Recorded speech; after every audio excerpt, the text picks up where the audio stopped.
When I called to ask when the wedding was, she said, "We already got married, Mom. We only invited people who really matter. Just send the beach house keys and stop being so dramatic." I just smiled and hung up. 3 days later, I left a wedding gift at their door that made her husband scream nonstop. If you're watching this, subscribe and let me know where you're watching from. Let me tell you how we got here, because this story didn't start with that phone call. It started 2 years ago when my daughter Madison brought home Trevor for the first time. I'm Carol, 65 years old, and until 3 days ago, I thought I knew my daughter. We used to talk every day. She'd call during her lunch break, and we'd chat about everything and nothing. Work gossip, the latest Netflix series, her dating disasters.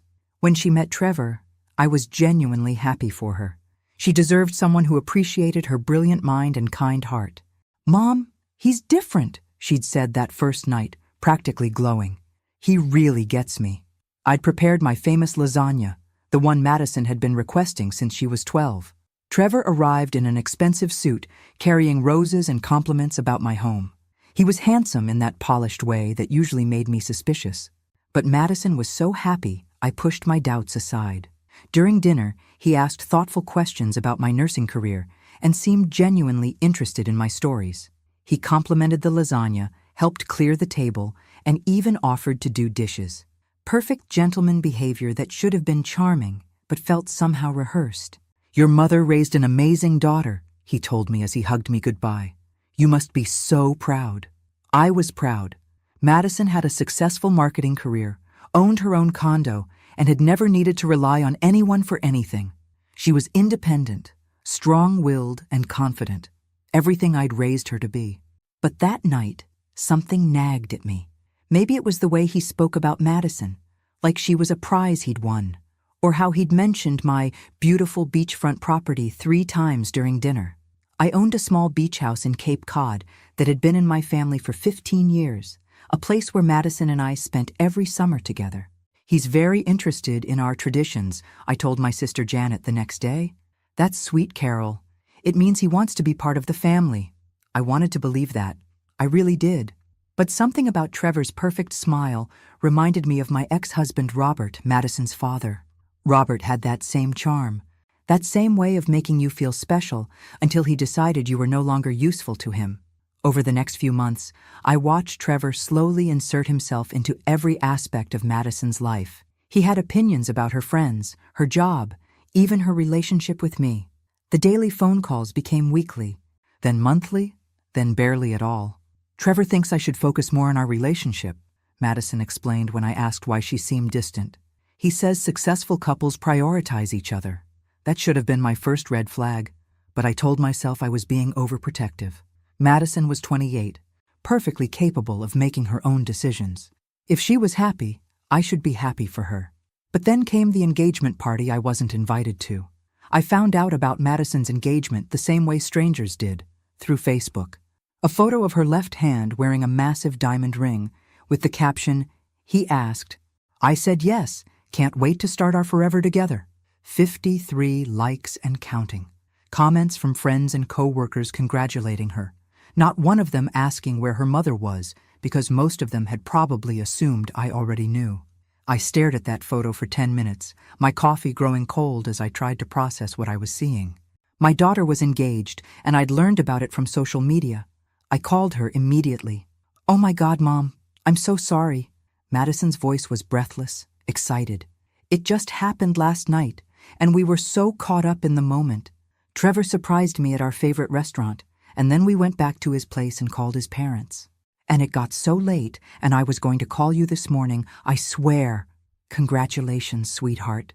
I forced warmth into my voice. "Tell me everything." And she did. For 20 minutes, she gushed about the proposal, the ring, how romantic it all was, how Trevor's parents had immediately started planning an engagement party at their country club, how they were thinking of a spring wedding. "When's the engagement party?" I asked. There was a pause. "Next Saturday. It's going to be small, just immediate family and a few close friends." "Should I plan to drive down Friday night?" Another pause, longer this time. "Mom, about that. Trevor's family has very specific ideas about these events. His mother is quite traditional, and she's planned everything according to their customs." I felt something cold settle in my stomach. What does that mean, Madison? It means, well, it's really just for Trevor's side of the family, and a few of our couple friends. It's not that you're not important. It's just that they have this way of doing things, and Trevor thinks it's better if we respect that. Trevor thinks. Everything had become about what Trevor thinks. I see. I kept my voice carefully neutral. And what do you think? I think Trevor knows his family better than I do, and I want to start off on the right foot with them. You understand, right? We'll do something special, just the three of us soon. That was 6 months ago. We never did anything special, just the three of us. In fact, I'd only seen Trevor twice since then, and both times he'd been polite but distant, like I was Madison's elderly aunt he had to tolerate rather than her mother, who'd raised her alone after her father abandoned us when she was 8. The wedding planning happened around me, not with me. Madison would mention details in passing. They'd found a venue, booked a photographer, chosen flowers. But when I offered to help or asked about specific plans, I was met with vague responses about how Trevor's handling most of it, or his mother has connections. 3 months ago, I asked about the date so I could plan time off from my part-time job at the local library. We're thinking early October, Madison said. Probably the second weekend. Trevor's researching venues. That sounds lovely. October in New England is beautiful. Are you thinking of having it at the beach house? I could. Oh no, Mom. Trevor wants something more elegant, more sophisticated than a backyard beach wedding. The dismissal stung more than I expected. Madison had always loved our beach house. As a child, she'd declared she wanted to get married there someday, barefoot in the sand with fairy lights strung between the dunes. Of course, I said. Whatever makes you happy. But I wasn't invited to the venue tours. I wasn't asked about the guest list. I wasn't included in the dress shopping trips that Madison posted about on Instagram, her future mother-in-law beaming beside her in every photo. I was becoming a spectator in my own daughter's life. The final blow came exactly 2 weeks ago. Madison called while I was reorganizing my linen closet, a mundane Tuesday evening task that would be forever marked in my memory as the moment everything changed. Mom, I need to ask you about something, and I need you to be cool about it. Nothing good ever followed that phrase, but I took a deep breath and sat down on my bed. What is it, sweetheart? Trevor's been doing some research about family dynamics and healthy boundaries in marriage. He thinks it's really important that we establish our independence as a couple from the very beginning. I felt that familiar chill. What kind of independence? Well, he pointed out that I've been relying on you emotionally for most of my life, like calling you when I'm stressed or upset instead of working through things with my partner. He thinks that might create problems in our marriage. Madison, talking to your mother when you're upset isn't unhealthy. It's normal. But is it? Trevor showed me some articles about women who prioritize their mothers over their husbands and how that destroys marriages. I don't want to be that wife, Mom. I closed my eyes, recognizing the manipulation for what it was. Trevor was isolating Madison from her support system, and he was making her believe it was for her own good. What does this mean practically? I asked, though I was afraid of the answer. It means we need to establish some boundaries. Less frequent contact, more space for Trevor and me to build our own traditions. And, she hesitated, Trevor thinks it would be healthier if we spent the holidays with his family this year. Just to break the pattern of dependence. The holidays. We'd spent every Christmas together since Robert left. It was our tradition. Our time. Madison would drive up from Boston on Christmas Eve, and we'd stay in our pajamas until noon, drinking hot chocolate and opening presents like she was still 12 years old. I see. My voice sounded strange, distant. Anything else? Actually, yes. Trevor thinks the beach house situation is complicated. What about the beach house? Well, you know I've always assumed I'd inherit it someday. But Trevor pointed out that puts a lot of pressure on our relationship. Like, he feels like he can never truly relax there because it's not really ours, it's yours. And if something happened between us and you, we'd lose our vacation spot. I gripped the phone tighter. Are you asking me to sign the house over to you? Not exactly. Trevor thinks it would be better if we just found our own place. Somewhere that's truly ours. He doesn't want to feel like he's constantly under scrutiny from you when we're supposed to be relaxing. Under scrutiny. From me, the woman who'd barely seen him in the past year. Madison, that house has been in our family for 15 years. It's where you learn to swim, where we've made thousands of memories together. I know, Mom, and I treasure those memories, but I'm starting a new family now, with Trevor, and he needs to feel like we have our own special places. Our own special places. Places that didn't include me.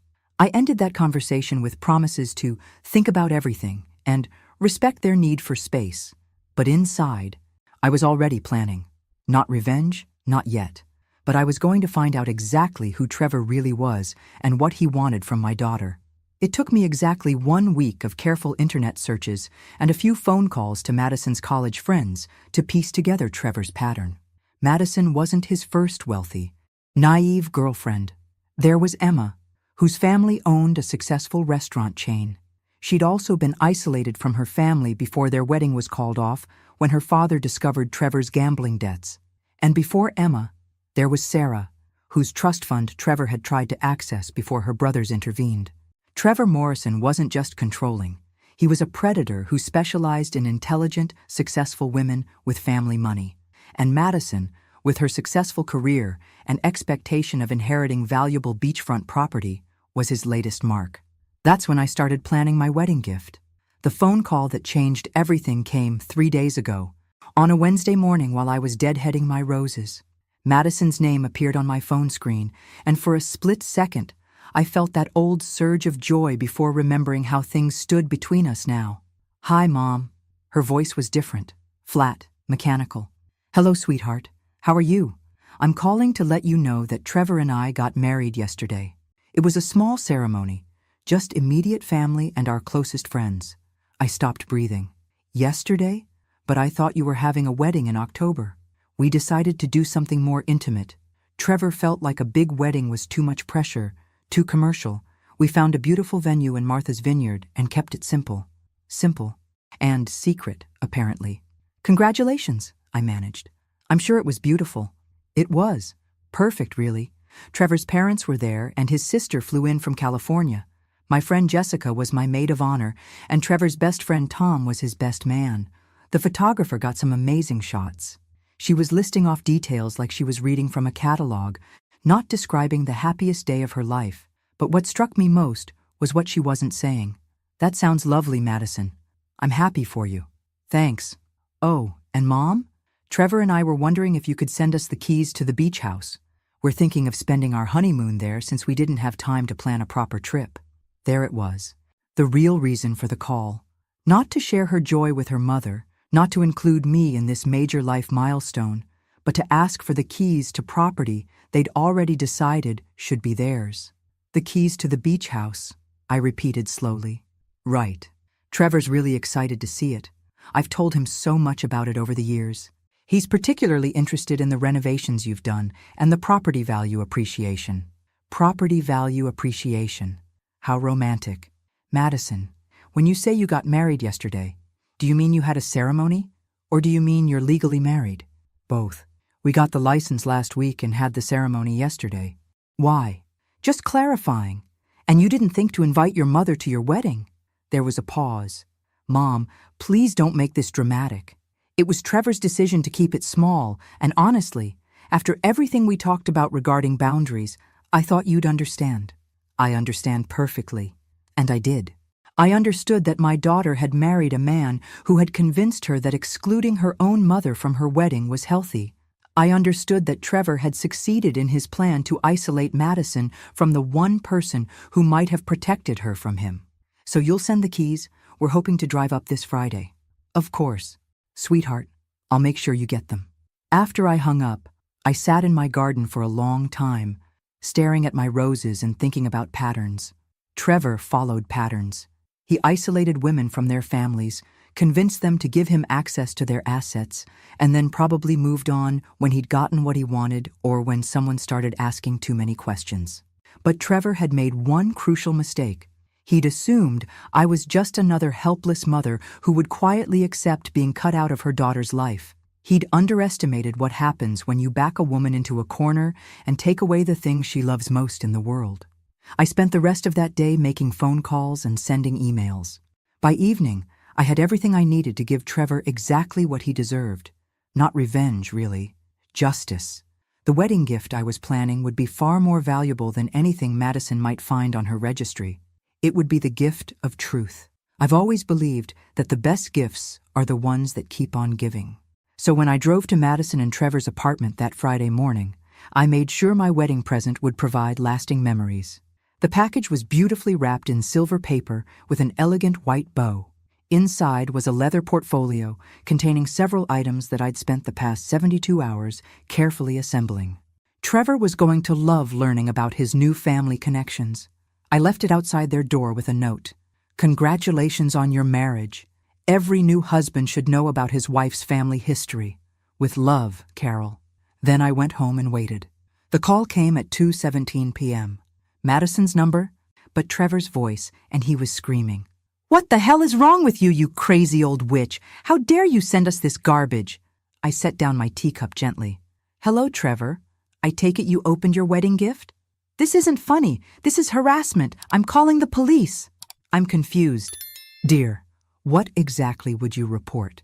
That your mother-in-law gave you a wedding gift containing public records and newspaper articles?" In the background, I could hear Madison crying. "Trevor, calm down.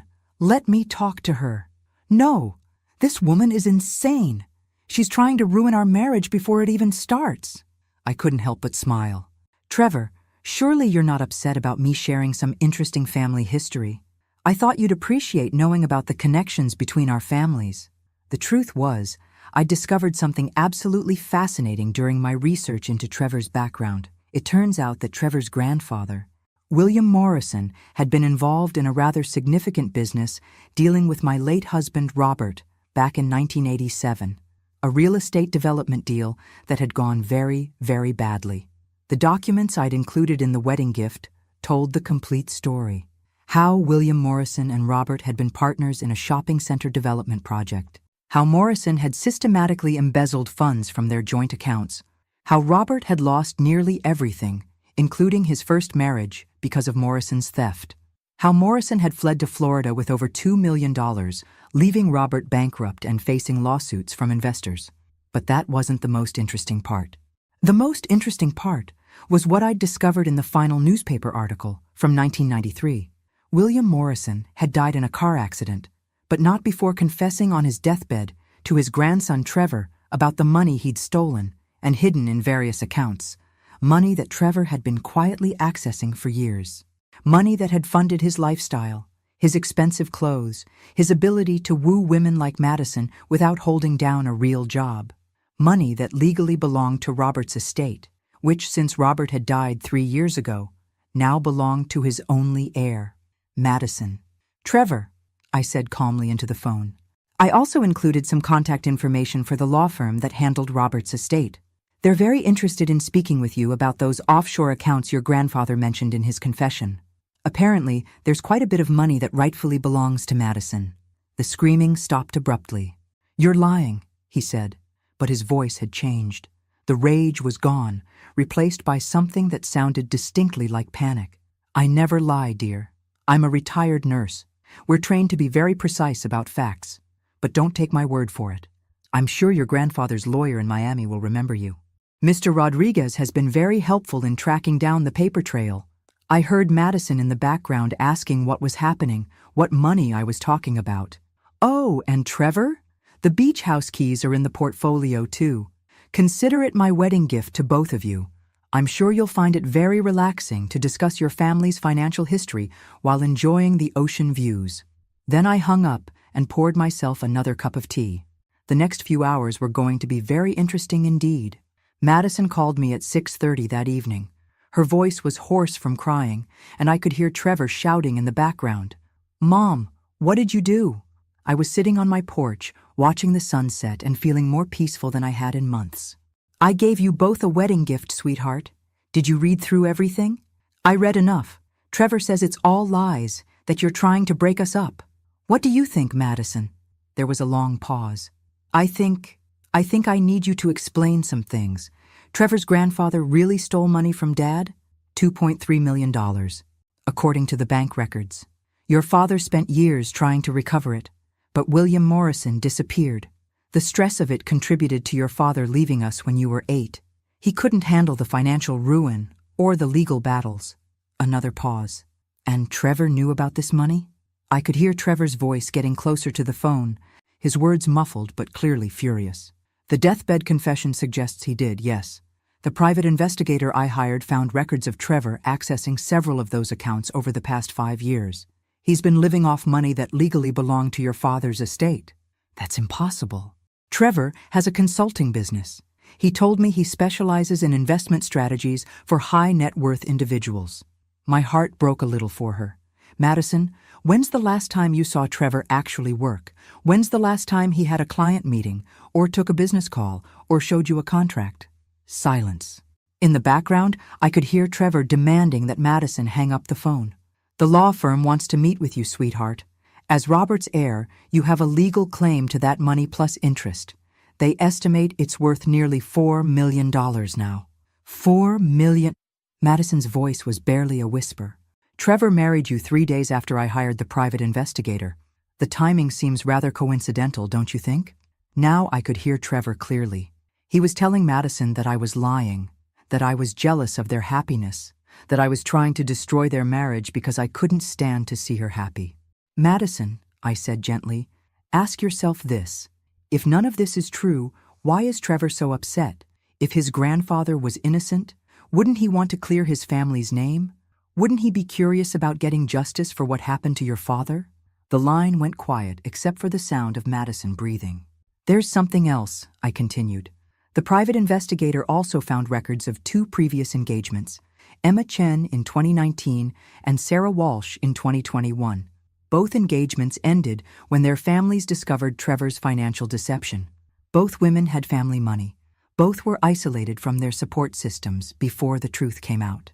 Stop, Madison whispered. I have their contact information if you'd like to speak with them. I said stop. The line went dead. I set the phone down and looked out at the darkening sky. Tomorrow, Madison would have to decide what to believe. Tomorrow, she would have to choose between the man who had isolated her from everyone who loved her and the truth that could set her free. But tonight, for the first time in 2 years, Trevor Morrison was going to sleep, knowing that his carefully constructed house of lies was crumbling around him, and I was going to sleep better than I had in months, knowing that my daughter finally had all the information she needed to make the right choice. The gift that keeps on giving, indeed. Madison didn't call back that night or the next day, but on Sunday morning I found her sitting on my front porch steps, still wearing the same clothes from Friday. Her eyes were red and swollen, her hair unwashed, and she looked like she hadn't slept in days. Tell me everything, she said without even saying hello.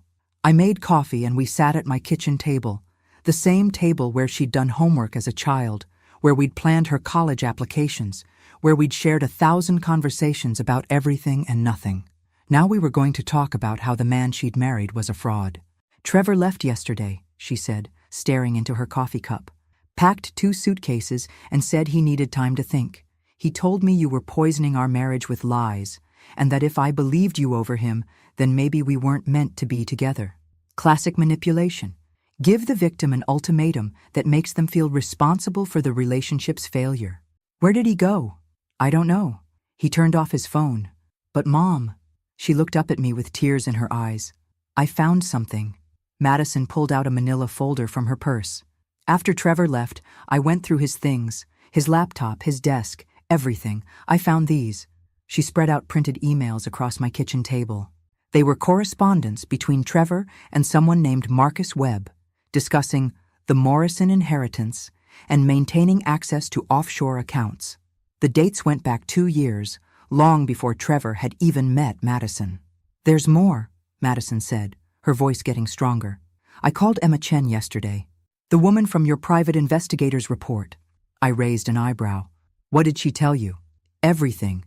How Trevor isolated her from her family, convinced her to put him on her bank accounts, even had her write a will leaving everything to him. Her father hired a detective and discovered Trevor's pattern. When they confronted him, he disappeared overnight. Madison pulled out her phone and showed me a text message thread. Emma put me in touch with Sarah Walsh, too. Same story, Mom. Exact same pattern. He finds successful women with family money, charms them, isolates them from their support systems, and then gains access to their assets. I reached across and squeezed her hand. I'm so sorry, sweetheart. Don't apologize. You tried to warn me, and I chose not to listen. I chose to believe a man I'd known for 2 years over the mother who raised me. She wiped her eyes with the back of her hand. Emma told me something else. She said Trevor actually researched us before he even accidentally met me at that coffee shop. He knew about the beach house, knew about Dad's financial troubles, knew about you being a widow. The coffee shop meeting. Madison had always thought it was fate that she'd literally bumped into Trevor, spilling coffee on his expensive shirt, leading to their first conversation. Turns out fate had nothing to do with it. What are you going to do? I asked. Madison looked at me with an expression I hadn't seen since she was 12 years old and had decided to stand up to a bully at school. Determined, fierce, ready for a fight. I'm going to destroy him, she said simply, but I'm going to need your help. For the first time in 2 years, my daughter was asking for my help instead of pushing me away. And for the first time since this whole nightmare began, I smiled with genuine happiness. Tell me what you need. The plan we developed was beautifully simple. Trevor would come back eventually. Men like him always do when they think the crisis has passed. He'd apologize, promise to change, maybe even claim he'd been confused or overwhelmed by the accusations. He'd try to smooth things over and get back to his original plan of accessing Madison's assets. But when he came back, we'd be ready for him. Madison called the law firm that Monday and met with Robert's estate attorney, Patricia Winters. The news was even better than I'd hoped. Not only did Madison have a legal claim to the money Trevor's grandfather had stolen, but because Trevor had been accessing those accounts while knowing they contained stolen funds, he could be charged with criminal conspiracy and money laundering. The statute of limitations on the original theft has expired, Patricia explained to Madison over the phone, but your husband's recent access to those accounts resets the legal clock. He's essentially been receiving stolen property for years. Patricia also connected Madison with a federal investigator who specialized in financial fraud. Agent Jennifer Liu had been tracking Trevor's pattern for months, building a case based on complaints from Emma and Sarah's families.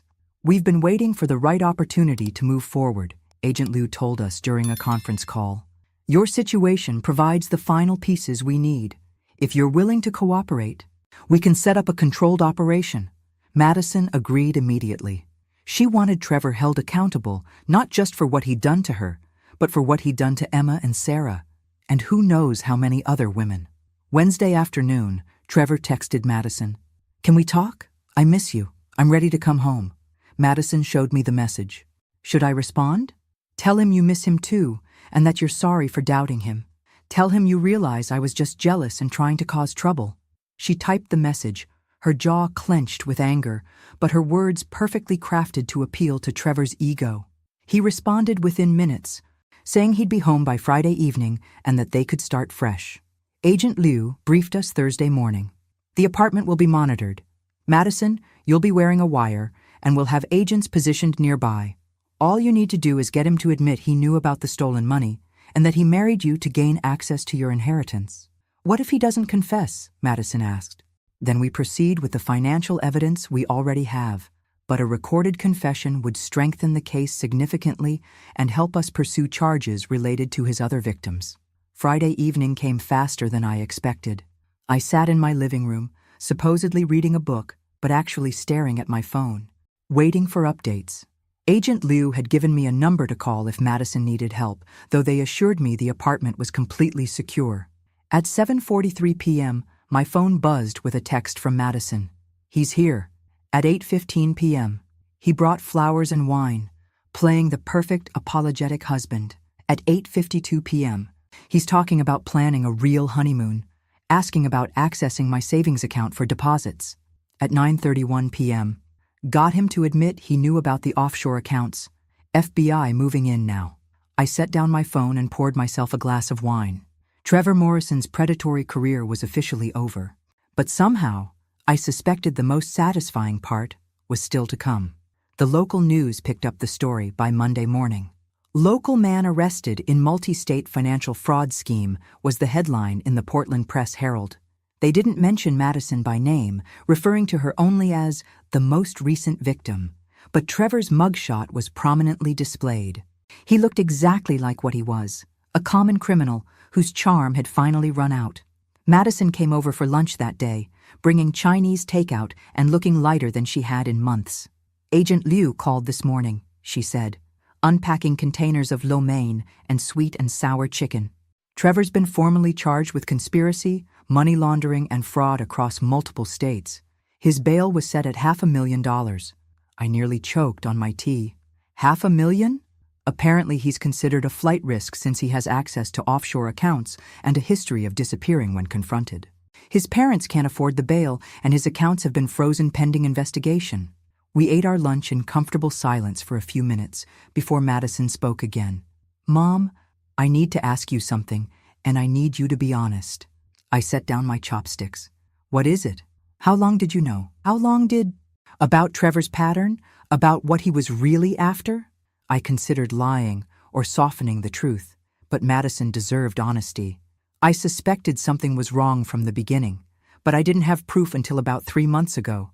That's when I hired the private investigator." 3 months ago? Madison nodded slowly. "Right around the time I told you about the boundaries conversation." "Yes, and you didn't try to warn me directly because you knew I wouldn't believe you." I met her eyes. "Would you have?" She shook her head. "No. I would have thought you were jealous or trying to interfere. Trevor had me so convinced that you were the problem." She paused, playing with her noodles. "How did you know to look into his grandfather's background?" "I recognized the name Morrison from your father's old papers. When I realized the connection, I knew there had to be more to the story." Madison was quiet for a long time. When she finally spoke, her voice was small and sad. "I was so mean to you, Mom. I said terrible things. I excluded you from my own wedding because he convinced me it was healthy." "Madison, no. Let me finish. I chose a man I'd known for 2 years over the mother who sacrificed everything to raise me alone. I believed his version of what family should look like instead of trusting my own experience. I'm so ashamed." I reached across the table and took her hand. "You were manipulated by an expert predator. That's not your fault. But I should have seen through him. I'm smart, educated, successful. How did I fall for it? Because he targeted those exact qualities. He found a strong, independent woman and convinced her that her strength was actually weakness. That's what predators do, sweetheart. They don't target weak people. They target people who have something they want." Madison squeezed my hand. "How do I make this right between us? You already have. You're here, you're safe, and you're free. That's all I ever wanted." We finished our lunch and spent the afternoon looking through old photo albums. Madison pointing out pictures from beach house summers and asking me to tell her stories she'd forgotten. It felt like we were rebuilding something that had been broken, brick by brick. That evening, as Madison was getting ready to leave, she paused at the door.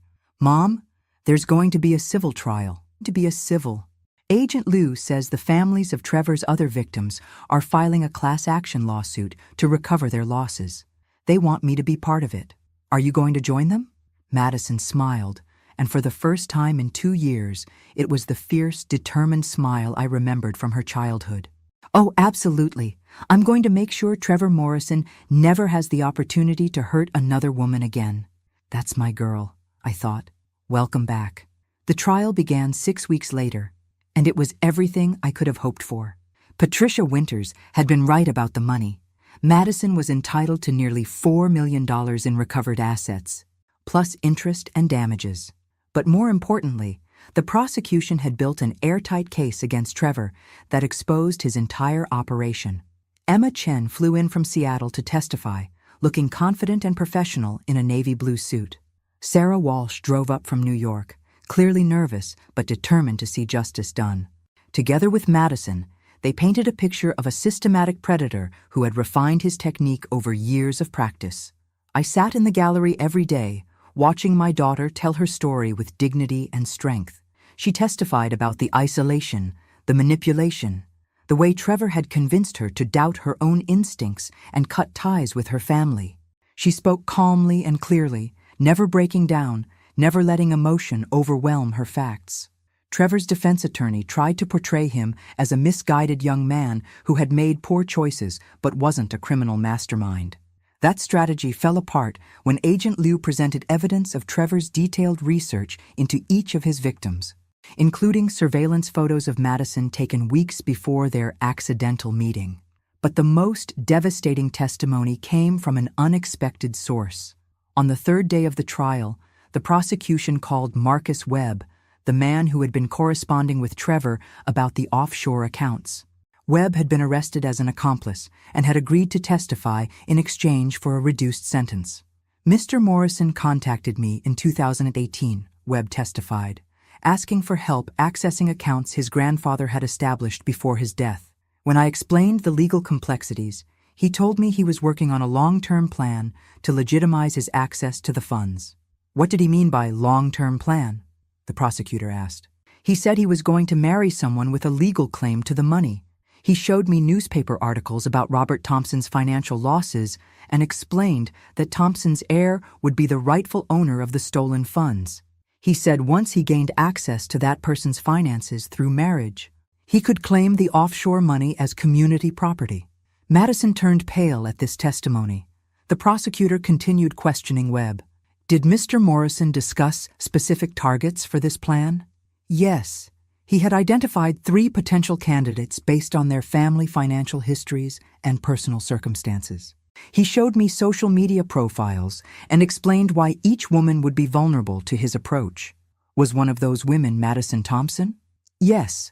He said she was the ideal target because she was successful but emotionally isolated after her father's abandonment, close to her mother who owned valuable property, and naive about relationships due to limited dating experience.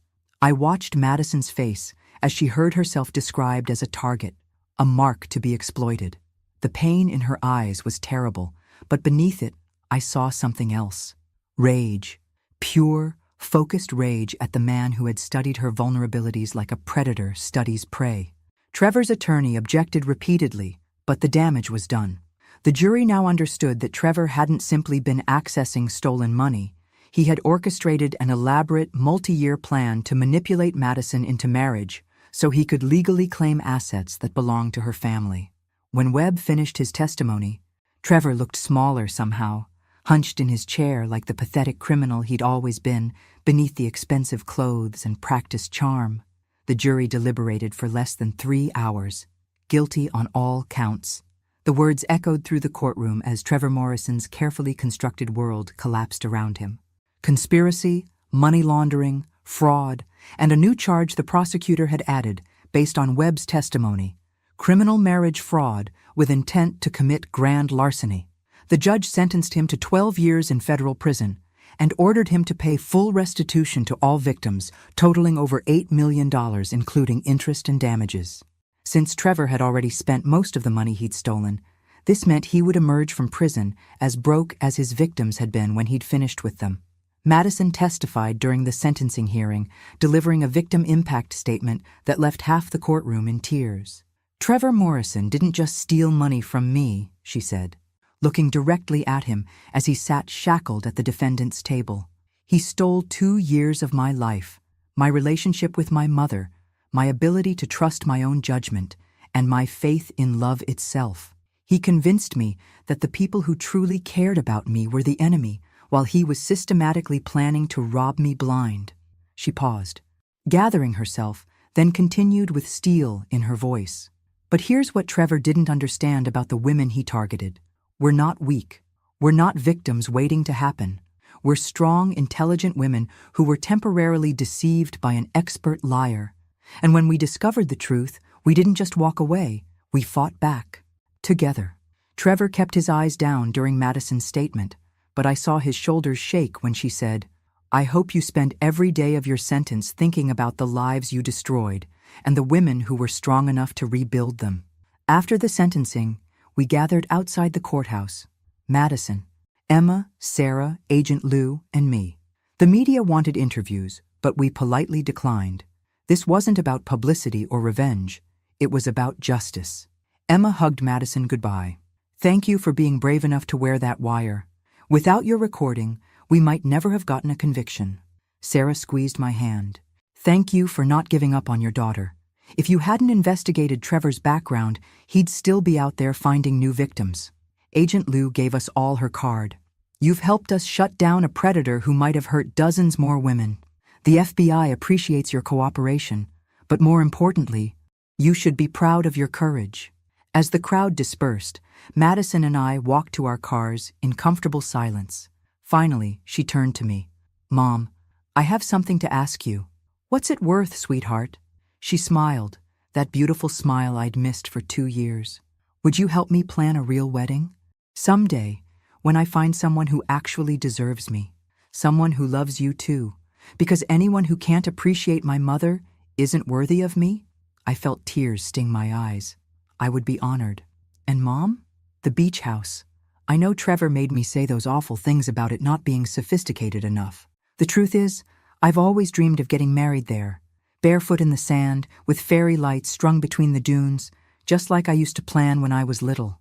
"It would be perfect," I said, hugging her tight. As we drove away from the courthouse, I thought about the woman I'd raised. Madison had been temporarily lost, deceived by a master manipulator who had targeted her kindness and turned it against her. But in the end, the strength I'd seen in her as a child had resurged. She'd found her way back to herself and back to me. Trevor Morrison had made one fatal error in his calculations. He'd assumed that isolating Madison from her family would make her vulnerable and dependent. Instead, it had only made our eventual reunion stronger and our combined fury more devastating than he could have imagined.